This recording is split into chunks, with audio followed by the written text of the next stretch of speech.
to Kush News, the newscast of the African diaspora. I'm your anchor, Ochanda, daily bringing you the top stories from Africa and the Caribbean. Let's take a look at today's news on Thursday, August 31st, 2023. We go to Gabon, where the African Union has suspended the country. The African Union has said that it decided to immediately suspend Gabon following the military coup in the country this week. The African Union said on social media that it strongly condemned the military takeover of power and had decided to immediately suspend the participation of Gabon in all activities. The announcement comes after a meeting with the National Security Council on the situation in Gabon following Wednesday's coup that followed disputed elections in which President Ali Bongo was declared the winner.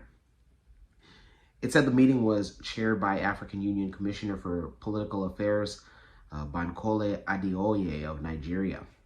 The takeover ended the Bongo's family's 6 decades in power and created a new conundrum for a region that has been dealt with 8 coups since 2020. The general who overthrew Gabon's government will be sworn in on Monday as a transitional president, the army said. The military sought to reassure donors that they would respect all commitments at home and abroad and phase in transitional institutions. The swearing in of the new leader, General Brice Nguema, will take place at the Constitutional Court, said a spokesperson for the government. Those in Gabon, let us know on how you feel about not only having a coup and having a new transitional army, but also being suspended by the African Union. What a week, huh? Let's go to, or stay in the Sahel region and go to Niger, where the junta orders an expulsion of the French.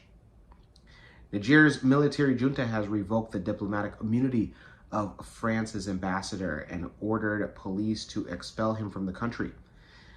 The soldiers who ousted Niger's president more than a month ago gave the French ambassador 48 hours to leave the country last week. The deadline expired back on the 28th without France having mentioning anything. The French government says that it doesn't recognize the coup plotters as legitimate leaders. France's government didn't immediately respond to a request for comment on Thursday. French President Emmanuel Macron said that the envoy would remain in his post. Macron spoke out firmly against the coup leaders who, while insisting France, Niger's former colonial rule, is not the country's enemy. Since toppling democratically elected President Mohamed Bazoum, the junta has leveraged anti-French sentiment among the population. People chant "down with France" nearly at daily rallies in front of the French military base in the capital of Niger, Niamey. France has about 1,500 military personnel in Niger. The operations that they are tasked with are to take on the jihadi insurgency linked to Al-Qaeda, as they say. Operations that have ceased since the coup. Insurgents have killed 17 soldiers and wounded 24 this month. Regional tensions also rising as the junta ignores calls from other West African nations to release and reinstate Bazoum, even amid the threat of military force. The regional bloc known as ECOWAS deployed a standby force at the borders of Niger in order to have its constitutional rule back. The force has not yet entered Niger, and the bloc says that the door remains open for dialogue, but won't wait forever.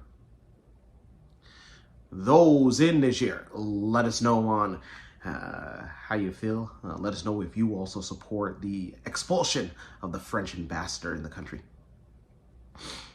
Let's stay in the Sahel region once again and go to Mali, where a foreign friend had blocked a sanction. Russia blocked efforts to keep Mali, a team of UN experts who accuse foreign fighters taking part in numerous violations in the military-run West African nation. This comes after a UN-sanctioned monitor group informed the National Security Council that violence against women and other human rights abuses are being used by Mali's military and foreign security allies.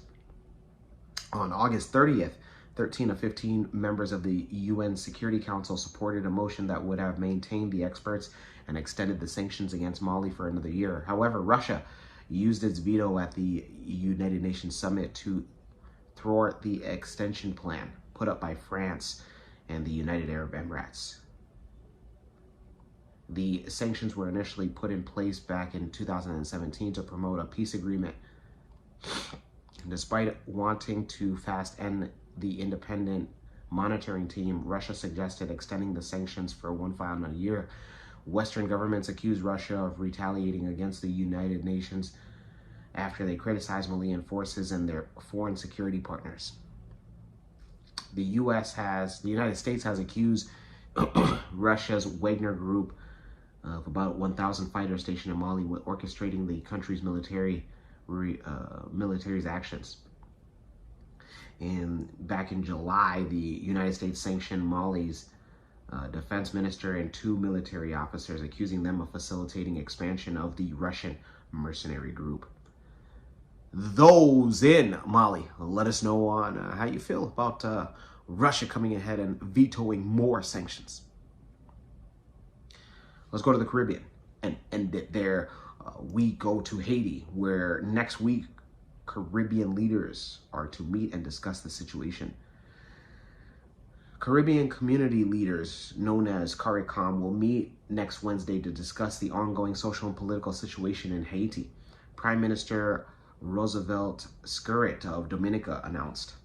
He said that they had met virtually, or that they will meet virtually, and on the agenda will be Haiti and the current situation. He said that the United Nations Security Council had mandated the Secretary General Antonio Guterres to make certain proposals to the Security Council on what actions need to be taken. The Prime Minister of Dominica reminded reporters that CARICOM had some months appointed as Eminent Persons Group, led by former Prime Minister of St. Lucia, Dr. Kenny Anthony, and includes former Prime Minister of Jamaica, Bruce Golding, and former Bahamian counterpart, Perry Christie. He also told reporters that the regional leaders of the Caribbean will be meeting to take stock on what has transpired thus far and receive a report on and to determine on what other actions need to take place. He also added that, as you know, Kenya has communicated its commitment to providing troops, police officers, and there are other African countries that have communicated that as well. Earlier this month, in a report, it was circulated to the 15-member Security Council that providing logistical support of a multinational force in Haiti to strengthen a political mission that is already ongoing in the country. Kenya's Foreign Minister, Alfred Mutua, has said that his country's commitment to deploy a contingent of about 1,000 police officers is to help train and assist Haitian police. 2 CARICOM countries, the Bahamas and Jamaica, have already said they're willing to provide personnel as well. Last year, Haiti's Prime Minister, Dr. Ariel Henry, had sent an urgent appeal to the United Nations asking for the immediate deployment of a specialized armed force. On the issue of climate change, Dominican Prime Minister Skerrit said that this will remain a fix on CARICOM's agenda, but they look forward to the engagement at the task at hand. Those in Haiti, let us know how you feel about the Caribbean community meeting next week to discuss the situation going on in your guys' country. When we come back, we'll have today's African proverb of the day. Don't go anywhere. What's going on? MC Cadero, the #1 MC in the game. And I'm here at a wedding that I was booked for. You can also book me for not only your weddings, birthday parties, baby showers, graduation parties, all the above and everything in between. Visit www.mccadero.com. Looking forward to seeing you.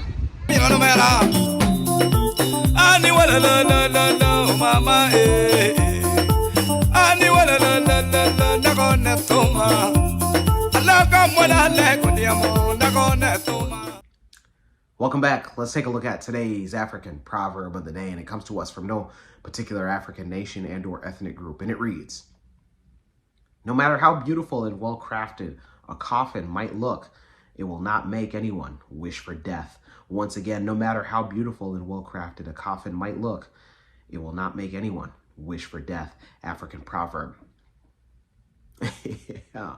Ooh, that's pretty serious, huh? I know we don't do too many serious proverbs, but absolutely, don't let the eyes deceive you. Things are sometimes much deeper than what they look. Kind of like an iceberg. Let me know your interpretation of today's African proverb of the day, as well as your thoughts, views, questions, comments, and concerns on the top stories. Don't forget to hit that like button. Make it your best friend. For Kush News on Kush Convos TV, I'm Ochanda. We'll see you soon.